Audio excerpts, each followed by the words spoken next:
A young basketball player from Montreal is being applauded tonight for his courage both on and off the court.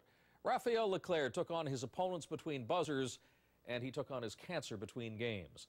The 16-year-old's positive attitude inspired his classmates to take action, and as we see in tonight's success story, the end result is a sure win for cancer patients right across the country. CTV's Jed Kahane reports.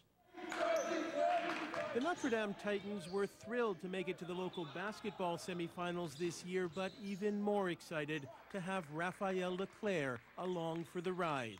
He's not just a powerhouse on the court, he's also fighting cancer and wasn't sure he'd ever play again. I'm just glad to be back on the court, and it makes me feel better. You kind of forget that you're a cancer patient at a certain point. Leclaire was diagnosed with non-Hodgkin's lymphoma when he was 12 years old. Beat it then, but it came back last year. Now he's back in chemotherapy. In fact, he was supposed to have a session the day of the big game, but decided to play instead. I negotiated with my doctors again. Now they pushed me back from a few days, so I'll get my training next week. Raphael's courage in the face of some long odds touched his classmates, so they arranged to have the Children's Wish Foundation make one of his dreams come true. An offer to fly to Phoenix to meet his idol, Canadian superstar Steve Nash. Raphael turned them down. The child's wish in his mind is for kids who have no other option, and he figures, maybe one day he's going to be able to meet Steve Nash, but he said, not because I have cancer.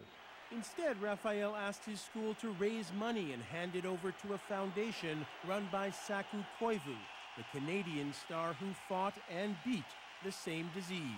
To see a professional player going through the exact same thing as I am and playing in the NHL again, I mean, that's a hell of a message and inspired me. It sure did. So far, they've raised $50,000 and along the way realized Raphael's attitude is priceless. Some people just don't make it through. They don't come through that. And how Raphael did that, I'm really impressed with that. It kind of tells other people they can do it too. I'm just a normal kid. In the end, the Titans lost, but it's pretty clear they're winners no matter what. Just knowing their fundraising for Koivu and their friend's recovery have been such a slam dunk. Jed Kahane, CTV News, Montreal.